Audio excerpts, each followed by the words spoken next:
Hello दोस्तों, हम आपको अपने चैनल सनशाइन में आपका हार्दिक स्वागत एवं अभिनंदन करते हैं। और उसके बाद आज आपको हम पढ़ाएंगे हिंदी। ठीक है, हिंदी में आपको पढ़ाएंगे समास।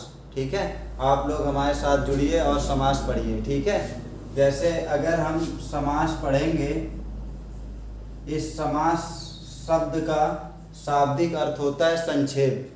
क्या होता है? संक्षेप। इसका शाब्दिक अर्थ होता है संक्षेप।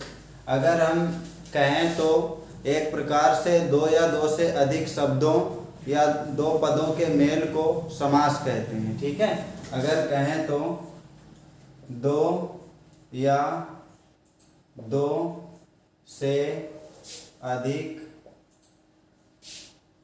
शब्दों या पदों के मेल को समास कहते हैं। समास कहते हैं। जैसे राजपुत्र, राजपुत्र यानी राजा का पुत्र। ये मुख्यतः 6 प्रकार के होते हैं। नंबर 1 होता है आपका तत्पुरुष समास। तत्पुरुष समास। नंबर 2 होता है आपका कर्मधारय समास। कर्मधारय समास। तीसरा आपका होता है द्विगु समास। द्विगु समास। चौथा आपका होता है बहुव्रीहि समास। बहुव्रीहि समास। उसके बाद आपका 5वां होता है द्वंद्व समास। द्वंद्व समास। उसके बाद छठा होता है आपका अव्ययी भाव समास। छठा होता है अव्ययी भाव समास। आज हम इन सभी के बारे में चर्चा करेंगे और सभी के बारे में जानने की कोशिश करेंगे कि तत्पुरुष समास क्या होता है, कर्मधारय समास क्या होता है, द्विगु समास क्या होता है, बहुव्रीहि समास क्या होता है, द्वंद्व समास क्या होता है, अव्ययी भाव समास क्या होता है। सबसे पहले हम तत्पुरुष समास के बारे में चर्चा करते हैं। तत्पुरुष समास जिसका उत्तर पद प्रधान होता है और इसको तोड़ने पर इसके बीच में कारक चिन्ह आते हैं, जैसे कि राजपुत्र, राजा का पुत्र। ठीक है, इसमें का, की, के, रा, री आदि शब्द आते हैं, आदि वर्ड आएंगे। ठीक है, उसके बाद जो कर्मधारय समास होता है, इसमें पहला पद तो इसका विशेषण होता है और दूसरा विशेष से होता है। अब विशेषण विशेष मतलब विशेषण वो होता है जैसे अगर हम किसी की विशेषता बताएं, और विशेष वो होता है जिसकी आप विशेषता बताओगे।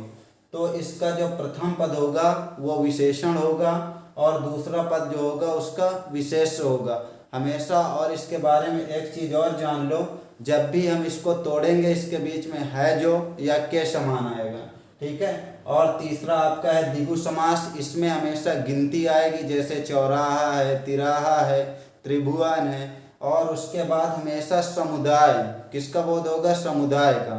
समुदाय कहते किसे हैं? जहाँ दो या दो से अधिक वर्णों की या किसी की बात होगी उसको हम बोलेंगे समुदाय। ठीक है, और आपका चौथा समास है बहुव्रीहि समास। बहुव्रीहि समास कहते किसके? इसका ना तो प्रथम पद प्रधान होता है ना द्वितीय पद, अपितु मिलकर किसी तीसरे की ओर संकेत करते हैं। जैसे कि अगर हम दो लोग खड़े हों और किसी तीसरे पर्सन की बात करें कि वो ऐसा है, ये है, वो है। ठीक है, तो वहाँ पास बहुव्रीहि समास होता है। और द्वंद्व समास सबसे आसान समास होता है। जैसे कि अगर हम कह दें रात दिन, इसमें दोनों पद प्रधान होते हैं और जब भी इसको तोड़ेंगे इसके बीच में और शब्द आता है। ठीक है, और इसका एक पहचानने का आसान तरीका ये होता है कि इसमें हमेशा विलोम शब्द होता है। अगर जैसे रात आएगा तो दिन आएगा, माता आएगा तो पिता आएगा, भाई आएगा तो बहन आएगा। ठीक है, तो मतलब इसमें क्या एक दूसरे के विपरीत होगा। अव्ययी भाव समास किसे कहते हैं? या अव्यय और संज्ञा के योग से बनता है। इसका क्रिया विशेषण के रूप में प्रयोग आप कर सकते हैं। अव्यय का मतलब होता है जो कहीं पर पास न बदले, जैसे चाहे उसको वो आप कोई भी शब्द हो, जैसे यथाशक्ति है, प्रतिदिन है, ठीक है। उसके बाद अगर उसको आप वो करोगे, चाहे स्त्रीलिंग से पुल्लिंग बनाओ, पुल्लिंग से स्त्रीलिंग बनाओ, स्त्रीलिंग से नपुंसकलिंग बनाओ, अव्यय कभी चेंज नहीं होगा। जैसे कि अगर हम बना के बता देते हैं,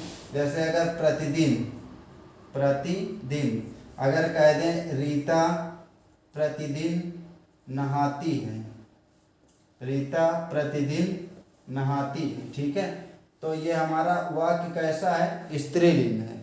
क्या है? स्त्रीलिंग। अगर हम इसी को मेट के इसको दूसरा वाक्य बना दें प्रतिदिन में, प्रतिदिन में बना दें राम प्रतिदिन नहाता है, राम प्रतिदिन नहाता है, ठीक है। अब इसमें देखो प्रतिदिन सेम है, हमने स्त्रीलिंग से इसको कैसा वाक्य बना दिया? पुल्लिंग बना दिया, मगर जो ये प्रतिदिन है वो चेंज नहीं हुआ। प्रतिदिन क्यों नहीं चेंज हुआ? प्रतिदिन आपका अव्यय है, ठीक है। अव्यय का मतलब ही होता है कि जो कभी बदले ना या कभी चेंज ना हो, ठीक है।